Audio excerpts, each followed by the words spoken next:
कैसे हो प्यारे बच्चों। स्वागत है आपका अपने YouTube channel RNM coaching centre में। बेटा अभी मैंने लास्ट क्लास आपको पढ़ाई थी, कौन सी? CAA वाली। ठीक है, उसमें से मैं एक क्वेश्चन पूछने के बाद अपना टॉपिक स्टार्ट कर रहा हूँ। उसमें से एक क्वेश्चन है, उसका जवाब सभी बच्चे देंगे। बेटा मेरा क्वेश्चन ये है कि नागरिकता अधिनियम 1955 में अब तक कितनी बार संशोधन किया गया है? इसको मैं थोड़ा सा इंग्लिश में डिफाइन कर रहा हूँ। सिटीजनशिप एक्ट 1955 में अब तक कितनी बार अमेंडमेंट किया जा चुका है? आंसर होगा, ऑप्शन है मेरे 3, 4, 5, 6। ये मेरे चार ऑप्शन है, इसका सही जवाब कमेंट में कर देना भाई। ठीक है बेटा, चलो अब मैं शुरू कर रहा हूँ अपना ये जो क्लास है। बेटा जियोग्राफी की प्रॉपर क्लास होगी, मतलब पढ़ाऊंगा तो कंप्लीट जीएस और कंप्लीट हिंदी आपको मैं। ठीक है, जिसे जीएस और हिंदी पढ़नी है भाई चैनल पे बिल्कुल प्रॉपर तरीके से बने रहे। तो जियोग्राफी से स्टार्ट कर रहा हूँ बेटा मैं। जियोग्राफी के ये मान के चलो, आप कोई भी एग्जाम दोगे उसमें से कम 4 से 6 क्वेश्चन आपके इजीली मिल जाएंगे। 4 से 6 क्वेश्चन यदि आपने सही तरीके से जियोग्राफी कर ली। ठीक है, तो कोई बात नहीं, इसको मैं करवाता हूँ बेटा। कोई सा भी एग्जाम दे लो आप, पुलिस का हो, एसएससी का हो, या फिर डीएसएसबी हो, यूपी ट्रिपल एससी हो, यूपी कोई सा भी A to Z सभी में आता है बेटा, ये कॉमन है। चलो जियोग्राफी बेटा मैं आपको दो हिस्सों में पढ़ाऊंगा बेटा। ठीक है, एक तो आपका होगा इंडियन जियोग्राफी, एक आपकी होगी वर्ल्ड जियोग्राफी, क्योंकि दोनों के दोनों जियोग्राफी अलग है। तो सबसे पहले मैं आपको लेकर चलूंगा इंडियन जियोग्राफी। ठीक है, इंडियन जियोग्राफी में आपको पढ़ाऊंगा। अच्छा कॉपी पेंसिल ले लेना भाई, साथ में कॉपी पेंसिल ले लेना, उसको नोट्स बनाओ प्रॉपर तरीके से, क्योंकि पूरी जियोग्राफी पढ़ाऊंगा मैं। चलो स्टार्ट करता हूं मैं। फर्स्ट मेरा पॉइंट है भारत की भौगोलिक स्थिति। फर्स्ट हेडिंग है भारत की भौगोलिक स्थिति। जिस बच्चे ने तैयारी कर रखी है उससे भी, उसको भी समझ में आएगा, उसको भी बेहतर पॉइंट मिलेंगे इसमें से। और जिसकी फर्स्ट टाइम तैयारी कर रहा है तो ये समझ लो, इसे पढ़ने के बाद कोई जरूरत नहीं आगे अलग कंटेंट छांटने की। ठीक है, तो भारत की भौगोलिक स्थिति, भौगोलिक, भौगोलिक मतलब जियोग्राफिकल, जियोग्राफिकल लोकेशन बोल लेंगे इंडिया की। ठीक है, चलो तो सबसे पहला पॉइंट है कि भारत की बात करता हूं बेटा। भारत में हमारा भौगोलिक स्थिति मतलब किस किस से मिलकर बनी है। देखो यदि हमारा भारत है तो भारत में मैं आपको मान के चल रहा हूं, भारत हमारा 4 हिस्सों में डिवाइड है। नंबर 1 पहाड़, पर्वत, पठार, पठार मतलब प्लेटियो, और मैदान, मैदान मतलब फील्ड। ठीक है, मैदान कितने परसेंट है हमारे भारत में? 43% हमारे मैदान है। पठार यानी कि प्लेटियो कितने परसेंट है? ये हमारे 27% है। पर्वत 18.7% है। पहाड़ 10.7% है। ये आपका पॉइंट्स क्लियर होना चाहिए, इतने इतने परसेंट है। अब आप कहोगे गुरुजी परसेंटेज क्यों लिखवा रहे हो?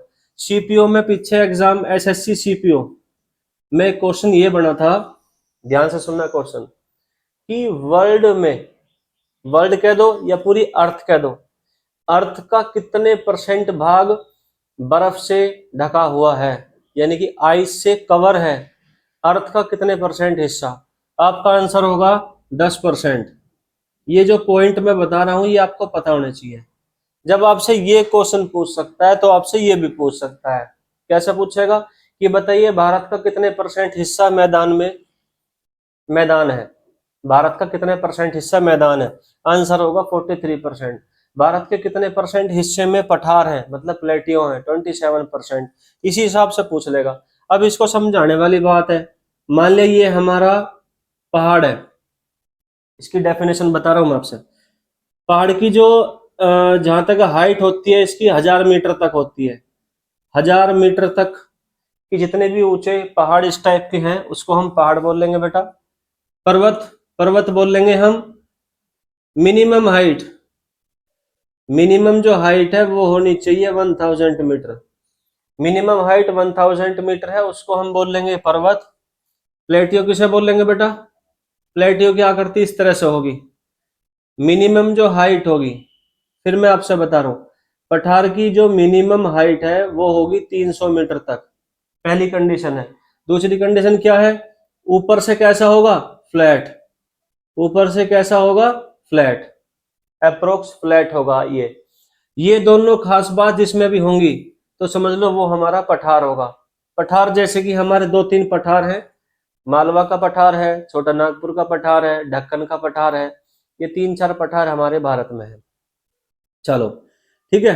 अब हमेशा ध्यान रखना, जब भी हम हाइट नापेंगे बेटा, हाइट नापते हैं हम सी लेवल से, यानी कि समुद्री सीमा से नापते हैं बेटा,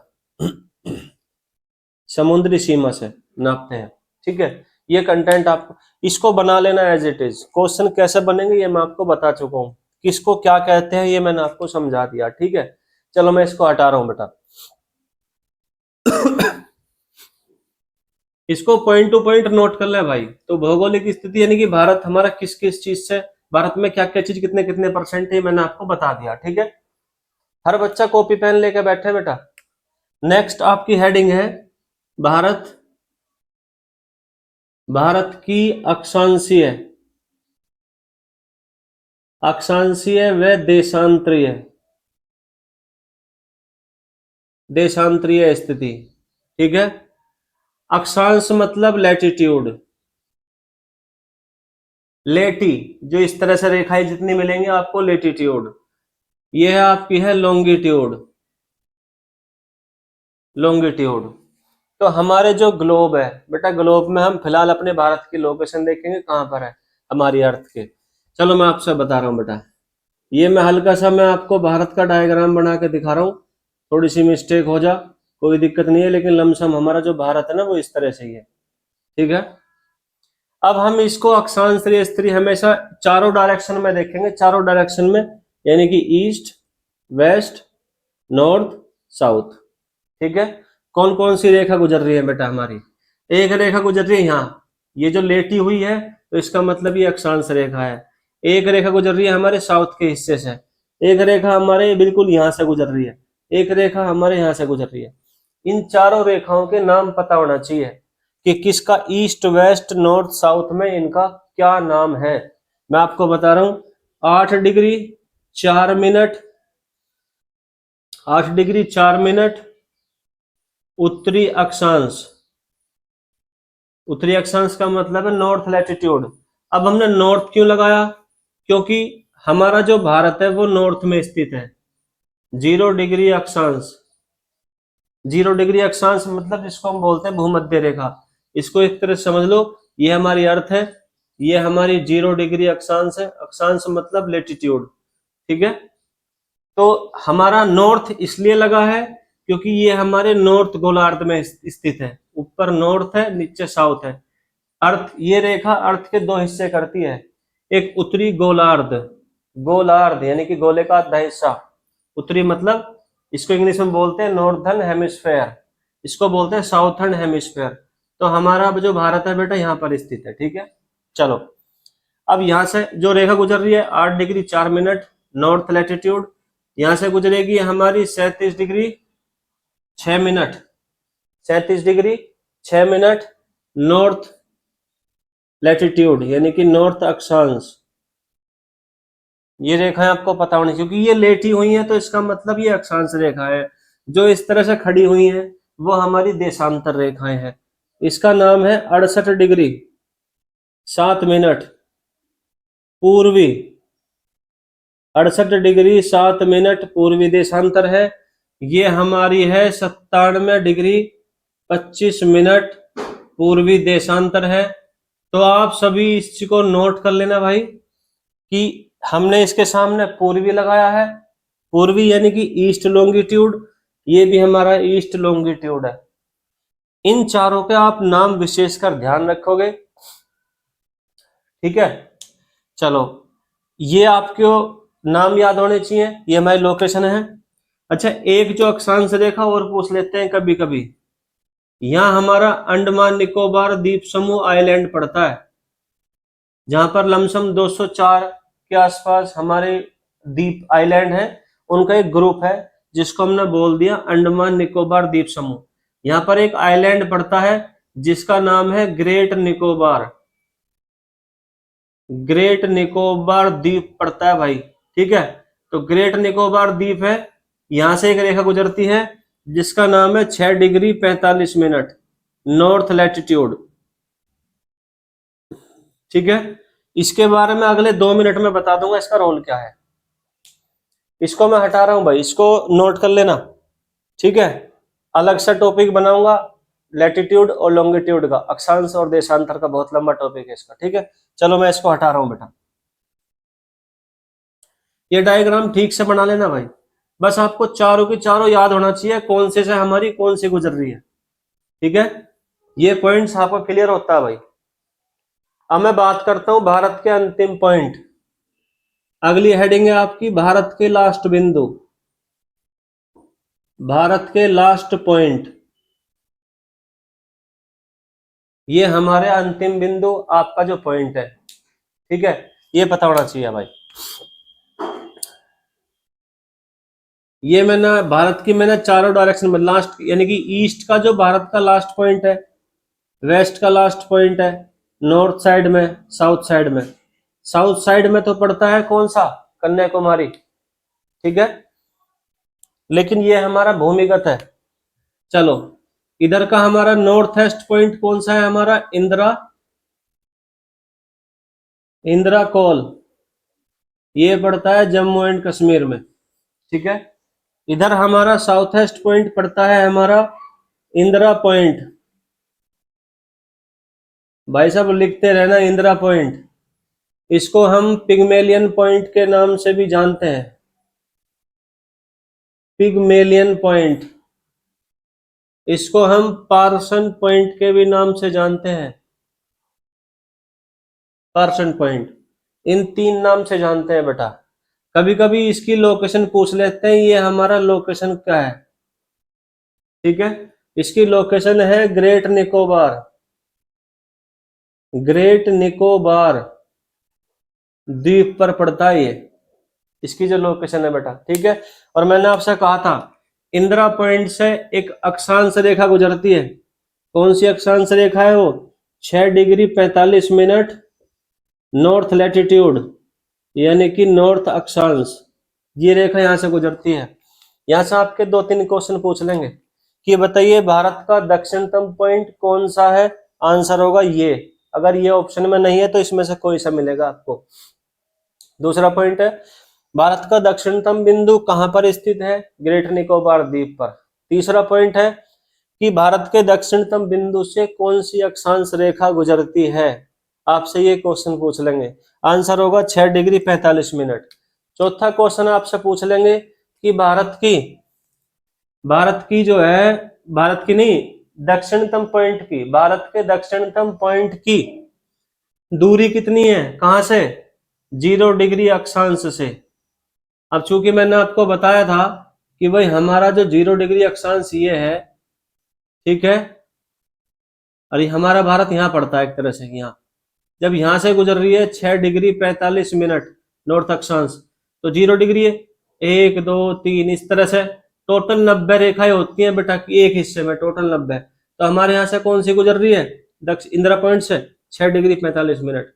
तो इसके बीच की दूरी पूछ लेगा। दूरी निकालने का बहुत इजी तरीका है, 1 डिग्री की वैल्यू होती है 111 किलोमीटर, इसको याद कर लो भाई साहब।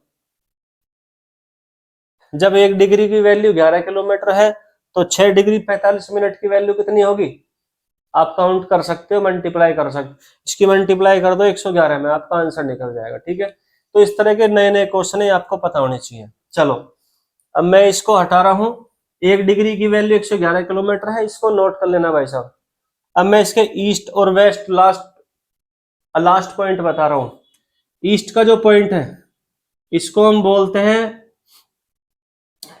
बोलते हैं किबिथु, मेरे हिसाब से किबिथु बिल्कुल सही जवाब है, किबिथु या वालांगू, दो नाम है, कोई सा भी ऑप्शन में आ सकता है। ये पढ़ते हैं अरुणाचल प्रदेश में, हमारे ईस्ट के पॉइंट है। वेस्ट के पॉइंट है हमारे सरक्रिक या गौरमाथा, सरक्रिक या गौरमाता, ये पढ़ते हैं आपके गुजरात में। कोई सा भी ऑप्शन में आ सकता है, इस स्थान के 2 नाम बेटा। तो हमारे अंतिम पॉइंट पूछ लेगा आपसे, कोई सा भी उनकी लोकेशन पूछ लेगा। तो मेरी आपसे एक छोटी सी हम्बल रिक्वेस्ट है, आपको पता होना चाहिए, ठीक है। ये मेरी आपसे एक रिक्वेस्ट है। क्या मैं इसको हटा सकता हूँ? चलो मैं इसको हटा रहा हूँ बेटा। इसका विशेष ध्यान रखोगे, इसको एज इट इज बना लो, याद कर लो अच्छे से, 2-2 3-3 बार, तो भारत के अंतिम पॉइंट क्लियर होते हैं आपके। पूरी जीएस पढ़ा दूंगा, कतई बेसिक्स है इसी तरीके से, ठीक है। लगे रहो, बिल्कुल प्रॉपर पॉइंट टू पॉइंट अपने नोट्स बनाओ भाई साहब। अगला पॉइंट है भारत की दूरी, भारत की लंबाई और चौड़ाई, लंबाई और चौड़ाई किस तरह से आपसे पूछ लेगा कि भारत की नॉर्थ, नॉर्थ का मतलब है जम्मू एंड कश्मीर का इधर का लास्ट पॉइंट, इधर है साउथ यानी कि कन्याकुमारी, हमारा जो इस इधर का हमारा साउथ पॉइंट है, इनके बीच की लंबाई कितनी है? आंसर होगा 3214 किलोमीटर। ये लंबाई आपसे पूछ लेगा। अब यदि मैं आपसे बात करता हूँ चौड़ाई कितनी है भाई साहब, ईस्ट टू वेस्ट, वेस्ट का मतलब है गुजरात लास्ट पॉइंट है, इधर हमारा अरुणाचल प्रदेश लास्ट पॉइंट है, इनके बीच की दूरी कितनी है? 29-33 किलोमीटर है, ठीक है भाई। ये दोनों क्वेश्चन क्लियर होने चाहिए आपको, मैं आपसे फिर बता रहा हूँ बेटा। इसको हटा दो, लंबाई चौड़ाई ध्यान रखना भाई कितनी है इसकी भारत की। चलो अब मैं आगे बात करता हूं बेटा। अब मैं आपको आगे बता रहा हूं भारत का एरिया। अगर मैं आपसे आज की डेट में 70% बच्चों को नहीं पता भारत का एरिया कितना है, 32,87,469 किलोमीटर स्क्वायर, हमेशा किलोमीटर स्क्वायर में निकलता है क्योंकि एरिया इज इक्वल टू होता है लंबाई गुणा चौड़ाई, ठीक है। अब यदि मैं एरिया की बात करता हूं भारत की, 7वां सबसे बड़ा देश है वर्ल्ड में, नोट कर लेना, 7वां सबसे बड़ा देश है, कैसे? अकॉर्डिंग टू एरिया, ठीक है। लेकिन जो भारत का जो एरिया है ये वर्ल्ड का 2.4% है, ये आपको पता होना चाहिए। भारत का जो एरिया है वो वर्ल्ड का 2.4% है। लेकिन कभी कभी भारत की पॉपुलेशन पूछ लेते हैं, पॉपुलेशन के मामले मेरे हिसाब से पहले नंबर पर आ चुका आज की डेट में, वर्ल्ड की पॉपुलेशन का 16.7% है, वर्ल्ड की पॉपुलेशन 16.7% है भारत की जो पॉपुलेशन है वर्ल्ड की पॉपुलेशन का, ये भी नोट कर लेना इस चीज पॉइंट को, ठीक है। अब चूंकि यदि आपको पता है भाई साहब 7वां सबसे बड़ा देश है, लेकिन आपको पता है एग्जाम में क्या पूछा जा रहा है, एग्जाम में 8वां सबसे बड़ा देश कौन सा है अकॉर्डिंग टू एरिया, 8वां भी पूछा गया, 5वां भी पूछा जा चुका है, इसलिए मैं आपको सीक्वेंस लिखवा रहा हूं। और सीक्वेंस लिखवाने के लिए आपको एक हेडिंग लिखनी होगी, एक हेडिंग लिख लो कि वर्ल्ड के सबसे बड़े देश, सबसे बड़े देश अकॉर्डिंग टू एरिया, घटते क्रम में, घटते मतलब डिक्रीजिंग सिस्टम में, घटते क्रम में। इसकी एक ट्रिक लिखवा रहा हूं भाई साहब, इस ट्रिक में सारे के सारे देश आ जाएंगे। ट्रिक होती है हमेशा पहल का वर्ड किसी भी चीज का, वो ट्रिक याद कर लो भाई साहब। रुक चीन अब आया भारत, रुक चीन अब आया भारत, सारे क्वेश्चन आपके इसी लाइन में आ गए। तो घटते क्रम में है भाई साहब ये, रूस है बनेगा रूस, कैसे बनेगा कनाडा, चीन का मतलब चीन, ए का मतलब है अमेरिका, बे का मतलब है ब्राजील, आ से ऑस्ट्रेलिया, ठीक है। ये आपका है भारत, उसके बाद है अर्जेंटीना, ये आपका सीक्वेंस है। सबसे बड़ा देश रूस, दूसरा सबसे बड़ा देश, तीसरा सबसे बड़ा देश, चौथा, पांचवा, छठा, सातवां और आठवां। इसको याद कर लो भाई साहब, ये आपको पूरे वर्ल्ड के देश पता चल जाएंगे, क्लियर सी बात है। तो मैं आपसे ये कहना चाह रहा हूँ बेटा, ये पॉइंट्स आप याद कर लेना, पॉइंट टू पॉइंट लिखवा रहा हूँ, कोई मैं वैसे नहीं लिखवा रहा मैं, ठीक है। चलो इसको मैं आगे बढ़ाता हूँ भाई, इसको हटा दूं। चलो मैं इसको हटा रहा हूँ बेटा, इसको याद कर लेना, सीक्वेंस है, कोई सा भी देश पूछा आप जवाब दे दोगे बहुत प्यारे तरीके से। ये हेडिंग लिख लेना प्रॉपर तरीके से कॉपी में अपनी में, कुछ भी पूछ सकता है आपसे एग्जामिनर, कुछ भी। बेसिक से पढ़ा रहा हूँ, पॉइंट टू पॉइंट पढ़ा रहा हूँ, एक रजिस्टर बना लो अभी से, ठीक है। सब्सक्राइब कर लेना भाई चैनल को, क्योंकि रीजन है, और बेल आइकन दबा, क्योंकि जैसे ही वीडियो आएंगे आपको क्लियर हो जाएगी। कोशिश करूंगा फिक्स टाइम पे आपकी वीडियो में टोटली जितनी भी है। अगली हेडिंग है आपकी बेटा कर्क रेखा।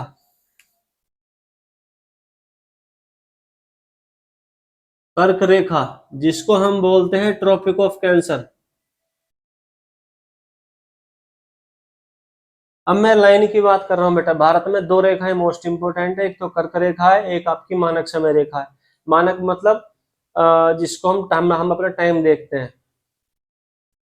हैं, इंडियन स्टैंडर्ड टाइम, ठीक है। तो पहले मैं कर्क रेखा बताऊंगा, उसके बाद मानक समय रेखा बताऊंगा बेटा। तो tropic of cancer, tropic of cancer किसे कहते हैं, सबसे पहला क्वेश्चन यही बनता है बेटा। आपका आंसर होगा 23.5 डिग्री नॉर्थ लैटिट्यूड को। नॉर्थ लैटिट्यूड का मतलब है उत्तरी अक्षांश, उत्तरी अक्षांश को कहते हैं।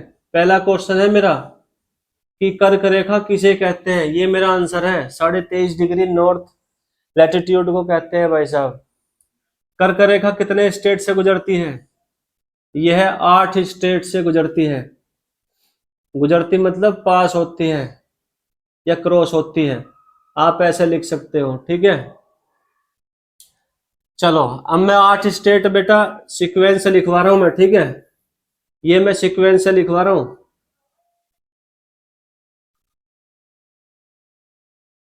ये मैं सीक्वेंस से लिखवा रहा हूं बेटा, इस तरह से गुजरती है। तो सबसे पहले पड़ता है गुजरात, बना लेना डायग्राम, कोई दिक्कत नहीं। Rajasthan, MP, Chhattisgarh, Jharkhand, West Bengal, Tripura, Mizoram. ये 8 है भाई साहब, 8 के 8 हैं स्टेट आपके। ये मैंने इसलिए लिखवाए हैं, सीक्वेंस पता होना चाहिए, वेस्ट टू ईस्ट। ये सीक्वेंस किसके बाद किससे गुजरती है, ये मेरी तरफ से मैं आपको बता रहा हूं। अगर आपका आंसर राजस्थान है तो क्वेश्चन क्या होगा, पॉइंट टू पॉइंट नोट कर लेना। ये मेरा अगला पॉइंट ये है, सबसे कम कर्क रेखा किस स्टेट से गुजरती है, यानी कि शॉर्टेस्ट लेंथ किस स्टेट में है, राजस्थान में। लिख लेना पॉइंट कि सबसे कम कर्क रेखा किस स्टेट से गुजरती है, आंसर होगा राजस्थान। एमपी, एमपी से क्वेश्चन बनेगा, सबसे ज्यादा कहां से गुजरती है, मतलब किस स्टेट से गुजरती है। यदि आपसे ये क्वेश्चन पूछे तो आंसर होगा एमपी, मध्य प्रदेश। तो सबसे ज्यादा सबसे कम क्लियर हो गया भाई, ठीक है। अब बात करता हूं, मध्य प्रदेश की राजधानी है भोपाल, भोपाल लिख लो, इस शहर के नजदीक से गुजरती है, नजदीक से गुजरती है। अब आप कहोगे जी क्वेश्चन कैसा बनेगा, 4 ऑप्शन आ जाएंगे आपके सामने, भोपाल, रायपुर, रांची, और कोई सा भी एक और शहर ले लो, कोलकाता। ये आपके सामने 4 ऑप्शन आगे, पूछ लेंगे आपसे कि बताइए किस शहर के बिल्कुल नजदीक से गुजरती है। नजदीक से गुजरती है तो आंसर होगा भोपाल।